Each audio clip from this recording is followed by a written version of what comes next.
अब यहाँ से देखिए रोड बिल्कुल टूटा हुआ है और यहाँ का जो विधायक हैं राजकुमार आनंद जी, उन्होंने क्या क्षेत्र के लिए किया है। यहाँ कोई पानी की समस्या, इतनी गंभीर समस्या है पानी की जो बता नहीं सकती मैं। रोड टूटे हुए हैं, कोई काम नहीं किया। केजरीवाल झूठा है, फ्रॉड है, कुछ नहीं करता। इस बार महिलाओं ने ठानी है, घर घर की एक ही कहानी है कि केजरीवाल को दफा करो और सिर्फ एक कमल का निशान दबाओ। 4 तारीख का दिन होगा, कमल निशान चिन्ह होगा। पंडित होते हुए भी राजनीति में इसलिए आए हैं कि यहाँ की जो सरकार है प्रेजेंट में, मंदिर को हमेशा अंतराय मानते हैं, मस्जिद को ऊपर उठाते हैं। इसलिए मंदिरों का जो जहाँ भगवान का जहाँ घर है, भगवान का क्षेत्र है, वहाँ पे मंदिर कभी अंतराय नहीं हो सकता। इस वजह से हमें राजनीति में उतरना पड़ा। नमस्कार, मैं हूं रूप सिंह गुसाई और आप देख रहे हैं ANC इंडिया, खबरों में खबर, आपकी खबर। जी हाँ, इस वक्त मैं मौजूद हूं पटेल नगर विधानसभा के वार्ड 85 में और यहां पर भारतीय जनता पार्टी की जो वार्ड 85 की उम्मीदवार है मीनू नरेश कुमार मौजूद हैं अपने समर्थकों के साथ। भारतीय जनता पार्टी के जो पदाधिकारी हैं बड़े बड़े, वो सभी यहाँ पर मौजूद हैं और आज यहाँ पर जो है चुनाव कार्यालय का उद्घाटन किया जा रहा है। और ये जो पटेल नगर 26 ब्लॉक से जो होती हुई जो सड़क जो सीधा आनंद पर्वत की ओर जाती है, ये मुख्य सड़क है जो पटेल नगर, आनंद पर्वत, राजस्थान कॉलोनी, बाबा फरीदपुरी और इस तरह के जो एरियाज़ जो इसमें आते हैं सभी को जोड़ती है और काफ़ी खास सड़क है। इसलिए यहाँ पर आज यहाँ पर जो है चुनाव कार्यालय का उद्घाटन किया जा रहा है।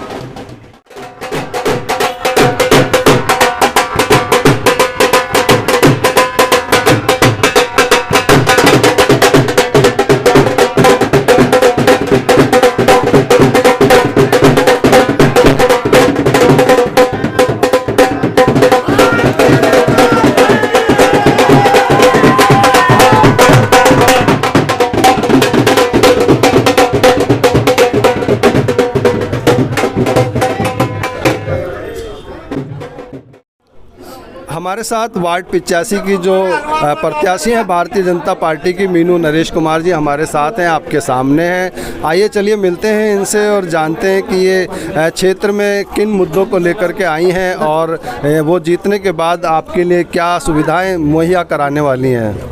नमस्कार मैडम, बहुत स्वागत है हमारे चैनल में।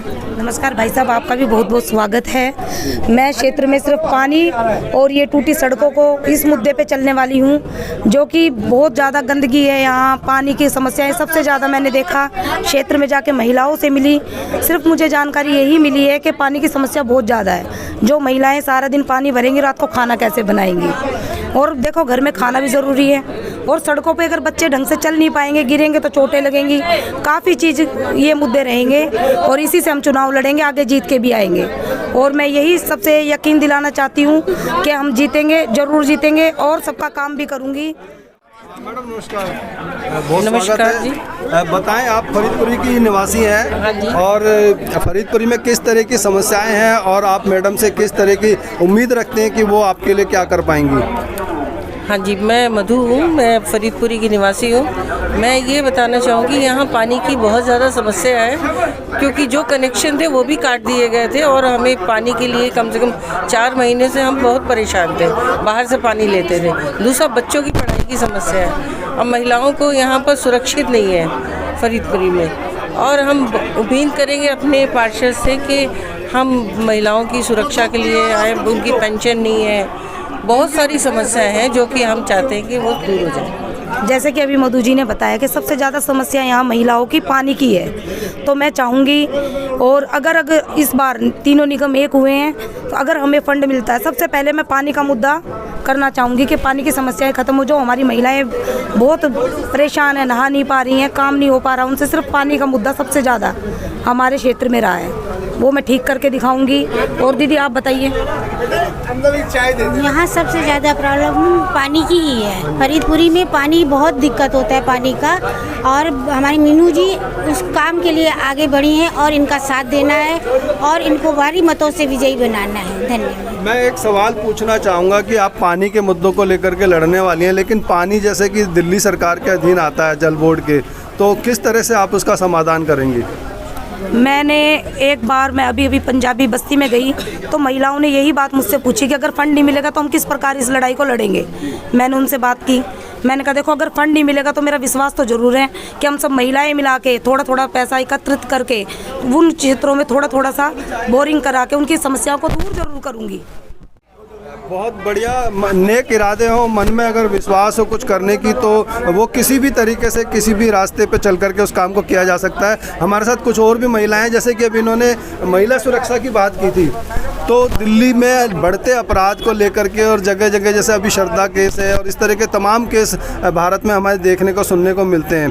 तो सुरक्षा की दृष्टि से महिलाओं के लिए आप क्या चाहती हैं, क्या होना चाहिए, दिल्ली सरकार को किस ओर ध्यान देना चाहिए? जब हमारी दिल्ली सरकार बिल्कुल महिलाओं पे ध्यान ही नहीं दे रही, तो हम तो यही चाहेंगे ना, सब चेंज होना चाहिए। हमें जो हमारे निगम पार्षद थे जो काम कर रहे थे, हम उन्हीं के साथ ही जुड़ना चाहेंगे और जिस विश्वास के साथ ये टिकट है, हमें उनसे ज़्यादा विश्वास है कि वो उससे भी और विजय होकर वापस आएंगे। इसलिए हम दिल्ली सरकार को यही कहेंगे, आराम से बैठें, आगे गुजरात कहीं और थोड़ा थोड़ा घूम के आ जाएं, पता चल जाएगा उनकी क्या वहाँ पे हैसियत है। वो कल मोदी जी को हैसियत बता रहे थे, उनकी हैसियत उन्हें पब्लिक बताएगी, वो किस हैसियत में रहते हैं। बहुत बढ़िया। आप क्या कहना चाहेंगे? नमस्ते, मेरा नाम योगेश शर्मा है। मैं यहीं 85 वार्ड की निवासी हूँ और मीनू जी से मैं काफ़ी टाइम से जुड़ी हुई हूँ और जो जिस तरीके से ये काम कर रही हैं, तो उससे मुझे लगता है कि जो हमारी समस्या है उसमें ये हमारा साथ दे पाएंगी। जो आपने बोला कि जो औरतों की समस्या है, लड़कियों की समस्या है, सबसे पहला तो है कि हमको समझना पड़ेगा कि हमको किस तरीके से चलना है, किसका साथ देना है, हमें किस चीज़ की ज़रूरत है। और इन सब चीज़ों को देखते हुए जो हमारे महिला अपराध जो बढ़े हैं, अब केजरीवाल के टाइम में क्या है कि ये जब से चले आ रहे हैं, इनका काम जो हो रहा है, ये प्रचार तो बहुत कर देते हैं, अपने पोस्टर्स तो बहुत लगवा देते हैं, लोगों को बोलते भी बहुत कुछ हैं, लेकिन ज़मीन पे इनका कोई काम नज़र नहीं आता है। और इनका काम, मैं जितना 2-3 महीने से मैंने खुद पर्सनली मैं घूमी हूँ ईस्ट पटेल नगर में, वेस्ट पटेल नगर में, मैंने शायद ही पूरे उसमें 2-4 लोगों से मैं मुखबिर हुई हूँ जिन्होंने बोला होगा कि हमें फ्री का पानी और फ्री का राशन चाहिए। किसी आदमी ने, उन्होंने बोला हमें काम चाहिए, हमें इज्जत चाहिए, मान सम्मान चाहिए, जो हमें इनसे मिल रहा है, रमेश जी से मिला है, मीनू नरेश जी से मिला है, और हम इनका साथ देंगे। किसी को भी फ्री का नहीं चाहिए, सब मेहनत और काम चाहते हैं। वो कहते हैं कि हम सुरक्षित रहें, हमें मान सम्मान मिले, स्वाभिमान मिले, पानी हो, रोटी हो, हमें धन दौलत नहीं चाहिए, हमें छत चाहिए जहाँ पे हम अपना आके काम करके आराम कर सकें और इज्जत से हम रोटी कमा सकें। जय हिंद। बहुत धन्यवाद। हमारे साथ पंडित गिरधर गोपाल जी हैं, जो कि मंदिर पुजारी प्रकोष्ठ के जिला संयोजक हैं और अपने टीम के साथ, अपने पंडित लोगों के साथ यहाँ पर मौजूद हैं। भारतीय जनता पार्टी की ओर से आप पदाधिकारी हैं। एक पंडित होते हुए राजनीति में आना ये कैसे रहा? पहले तो आपको जय श्री राम और सभी सनातनी भाई बहनों को जय श्री राम। आपका यह प्रश्न बहुत ही उत्तम है कि ब्राह्मण होकर राजनीति में क्यों। श्रीमान जी, जिस धर्म में राजनीति नहीं वो धर्म आगे नहीं बढ़ सकता, और जिस राजनीति में धर्म नहीं उस राजनीति का बेड़ा गर्क होता है। जब तक राजनीति में धर्म नहीं होगा तो जो भी न्याय व्यवस्था है वो सारी गड़बड़ा जाएगी। इसलिए धर्मयुक्त राजनीति होनी चाहिए, धर्मयुक्त नेता होना चाहिए, और धर्मयुक्त प्रजा तो अपने आप बनी जाएगी जब हमारा शासक धर्मयुक्त होगा, उसके विचार अच्छे होंगे, उसका अनुशासन अच्छा होगा, तो जनता अपने आप से धर्मयुक्त हो जाएगी। अब मेरा पहले तो क्षेत्र की जनता से विनम्र निवेदन है कि भारतीय जनता पार्टी के अलावा और किसी भी पार्टी के कार्यक्रम में आपने जय श्री राम, हर हर महादेव, जय हनुमान जी, जय माता दी के नारे लगते हुए नहीं देखे होंगे। तो विश्व में एकमात्र पार्टी है भारतीय जनता पार्टी, जो कि सनातन धर्मियों के नाम से जानी जाती है और मूलतः भारतीय जनता पार्टी है। धन्यवाद। धन्यवाद आपका। श्रीमान पंडित जी, आप अपना शुभ नाम बताते हुए। दिनेश कुमार जी। अच्छा, आपका शुभ नाम दिनेश कुमार। बहुत स्वागत है। दिनेश चंद्र तिवारी जी हमारे साथ हैं। जी बताएं, क्या कहना चाहते हैं आप? सर, सबसे पहले सभी भाइयों को राम राम। मैं मंदिर पुजारी प्रकोष्ठ विधानसभा महासचिव पंडित दिनेश चंद्र तिवारी। हम सनातन धर्म को लेकर के चल रहे हैं। मंदिर मंदिर हनुमान चालीसा का पाठ करवा रहे हैं। आने वाले समय में हम ये देख रहे हैं कि पुजारियों के कोई शुद्ध नहीं लिया, तो हमारे मात्र एक विकल्प भारतीय जनता पार्टी है जो कि पुजारियों के बारे में कुछ सोचा, एक पुजारी प्रकोष्ठ बनाया। पार्टी के द्वारा सम्मान आने वाले समय में मैं ये देख रहा हूँ कि हमारे जो ब्राह्मण भाई हैं उनको मंदिरों में कुछ नहीं प्रॉफिट होता है और उनके पास में कोई व्यवस्था नहीं है। तो हम ये चाहते हैं कि हमारे मंदिर पुजारी प्रकोष्ठ को तनख्वाह सैलरी दी जाए ताकि आगे का कार्य सुचारू रूप से चले। हम लोग हृदय से भारतीय जनता पार्टी के साथ में लड़ाई लड़ रहे हैं और कामयाब होंगे। जो राम को लाया है मैं उसको लाऊंगा, एमसीडी में भगवा लहराऊंगा। जय श्री राम। बहुत धन्यवाद जी। शैलेंद्र कुमार ओझा जी हैं जो कि मंडल संयोजक हैं मंदिर पुजारी प्रकोष्ठ के। बहुत स्वागत है हमारे चैनल में। आप अपनी संक्षिप्त में बात बताएं प्लीज़। जय श्री राम। हम पंडित होते हुए भी राजनीति में इसलिए आए हैं कि यहाँ की जो सरकार है प्रेजेंट में, मंदिर को हमेशा अंतराज मानते हैं, मस्जिद को ऊपर उठाते हैं। इसलिए मंदिरों का जो जहाँ भगवान का जहाँ घर है, भगवान का क्षेत्र है, वहाँ पे मंदिर कभी अंतराज नहीं हो सकता। इस वजह से हमें राजनीति में उतरना पड़ा। और हमारी जो है भारतीय जनता पार्टी जो है सनातन का धर्म लेकर के, ध्वज लेकर के ये हमेशा चलती है और संघ इसमें सबसे प्रकट है। तो संघ से जुड़े के नाते हम लोग भारतीय जनता पार्टी के साथ चलते हैं और भारतीय जनता पार्टी को पूर्ण बहुमत से विजयी दिलाने का कार्य करेंगे। जय श्री राम, जय हनुमान। हमारे बीच में महेश चंद गुप्ता जी हैं जो कि भारतीय जनता पार्टी के इस वार्ड से बहुत ही सीनियर नेता हैं, सीनियर कार्यकर्ता हैं। बहुत स्वागत है महेश चंद जी हमारे चैनल में। आज जो यहाँ चुनाव कार्यालय का उद्घाटन हुआ है फरीदपुरी में, क्या कहना चाहेंगे जो है अपनी जनता को? भारत माता की जय।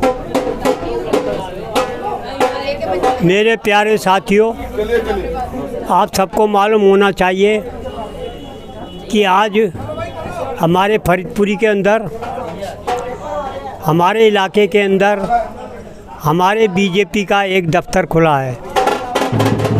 उसके अंदर हम ये चाहते हैं कि ज़्यादा से ज़्यादा पब्लिक आए और संपर्क करे और हमें आगे के आते जो है बीजेपी के लिए जीत दिलानी है। हमारी जो मीनू जी इस वार्ड से खड़ी हुई हैं उनको हमें जिताना है और क्या आते बहुत संघर्ष करना है जिससे कि हमारा प्रत्याशी जीत के आए और हमारा डंका बजे। सबसे पहले मैं शुक्रिया करना चाहता हूं मिस्टर राम स्वरूप जी का। ये हमारे ANC इंडिया न्यूज़ चैनल से आए हैं। ये हमारे एरिया की समस्या को हमेशा लेकर आते हैं। काफ़ी समस्या का इनसे समाधान भी होता है सोशल मीडिया से। और जो हमारी बीजेपी सरकार से मीनू नरेश जी यहाँ पे हमें खड़े हुई हैं, ये काफ़ी जुझारू कार्यकर्ता हैं। इन्होंने काफ़ी निगम पार्षद ना रहकर भी काफ़ी काम कराए हैं एरिया के। जैसे राजस्थान कॉलोनी में कूड़ा उठवाया, यहाँ पे बोरिंग की समस्या को हल करा। अब काफ़ी ज़्यादा हद तक समस्या का समाधान हो चुका है। कृपया करके बीजेपी को जिताएं, सहयोग करें। जय हिंद, जय भारत। हमारे साथ इंद्रजीत सिंह बेदी जी हैं जो कि जिला करोलबाग से महामंत्री हैं भारतीय जनता पार्टी के और हमारे साथ जुड़ चुके हैं। सर बहुत स्वागत है हमारे चैनल में। बताएं सर किस तरह की रणनीति इस बार चल रही है भारतीय जनता पार्टी की चुनावों को लेकर के? भारतीय जनता पार्टी ने इस बार बहुत ही विचार विमर्श और बहुत बड़ी प्रक्रिया से गुजरने के बाद ही टिकटों का सिलेक्शन किया है। उन्होंने ऐसे प्रत्याशियों को चुना है जो जीतने का मादा रखते हों, जीतने का दम रखते हों, जिनकी छवि बहुत ही साफ़ सुथरी रही हो क्षेत्र में, जो पिछले कई सालों से क्षेत्रों के अंदर अपने सक्रिय रहे हों, जनता के बीच में रहे हों, जनता की भलाई के लिए सामाजिक कार्यों में आगे रहे हों। और भारतीय जनता पार्टी को पूर्ण विश्वास है कि भारतीय जनता पार्टी अपनी लगभग सभी सीटों को अच्छे मार्जिन से जीत कर आएगी और पुनः दिल्ली के अंदर निगम के अंदर सरकार बनाएगी। परिसीमन के बाद जिस तरह से जो एरिया बटे हैं, जैसे नेहरू नगर, आनंद पर्वत का एरिया है, ज़्यादातर ये जो है गरीब झुग्गी झोपड़ी की कॉलोनी है और यहाँ पर जो है ज़्यादातर वोट पहले कांग्रेस को जाता था, फिर आपको जाता है। ऐसे में भारतीय जनता पार्टी अपने आप को कहाँ पर मौजूद पाती है? देखिए, जो वोट पहले कांग्रेस को जाता था, आपकी बात किसी हद तक सही है कि वो अब आप पार्टी को जाता रहा है, लेकिन पिछले कुछ लगभग 1-1.5 साल के अंदर केजरीवाल सरकार का पर्दाफाश हुआ है। गरीबों की बस्तियां ही बड़ी हैं, गरीबों की भलाई का कोई काम नहीं हुआ है। उसने शराब के ठेके खोले हैं, किसी नए स्कूल का निर्माण नहीं किया है, किसी नए हॉस्पिटल का निर्माण नहीं किया है। उस झुग्गी झोपड़ी वासियों के लिए कोई सुविधाओं का अभाव आज भी वैसे का वैसा ही नज़र आता है। सड़कें टूटी पड़ी हैं। जिस सड़क पर आप खड़े हो, ये पिछले 1 साल से ये सड़क ख़राब है, इस पर मिट्टी उड़ रही है। दिल्ली को एक प्रदूषण की नगरी बनाया गया। विश्व के अंदर सबसे बड़े प्रदूषित शहरों में दिल्ली आती है, और ये बड़े ही शर्म की बात है दिल्ली सरकार के लिए। अब उसकी जो पॉलिसी थी कि मुझे ये मेरी दिल्ली है, वो दिल्ली उसकी पोल खुल चुकी है। उसकी अब अपनी दिल्ली नहीं है। वो कभी पंजाब भाग जाते हैं, उन्हें हर जगह पर चुनाव लड़ना है हिंदुस्तान के अंदर। उत्तराखंड में ज़मानत जब्त करा चुके हैं, गुजरात में ज़मानत जब्त करा चुके हैं, उन्होंने हरियाणा में ज़मानत जब्त करा चुके हैं, और अब आने वाले दिनों के अंदर भगवान ने चाहा तो हम दिल्ली में भी उनकी ज़मानत जब्त कराएंगे। बहुत बढ़िया, धन्यवाद सर। हमारे साथ दामोदर शर्मा जी हैं, जो कि भारतीय जनता पार्टी के पदाधिकारी तो हैं ही और सामाजिक गतिविधियों में भी बहुत बढ़ चढ़ करके भाग लेते हैं। सर, बहुत स्वागत है। क्या कहना चाहेंगे, आज चुनाव कार्यालय का उद्घाटन आपके क्षेत्र में हुआ भाजपा का? तो बहुत ही अच्छा हुआ। हमारे पास में चुनाव कार्यालय खुला है। और दूसरा मैं ये कहूँगा, हमारे MLA साहब को, जो आप पार्टी के हैं, हमारा पूरा रोड खोद के डाला हुआ। अभी तक इतनी डस्ट उड़ती है जिसका कोई हिसाब नहीं। और ये फरवरी के अंदर कंप्लीट होना था। फरवरी का बजट एक हो गया, इसके बाद मार्च में दूसरा बजट आता है, वो भी खा जाएंगे। अब तीसरा बजट आएगा जब कंप्लीट हुआ, अब मार्च के अंदर। जब से पहले ये रोड कंप्लीट नहीं करेगा, ये मुझे हमें पता है इस चीज़ का।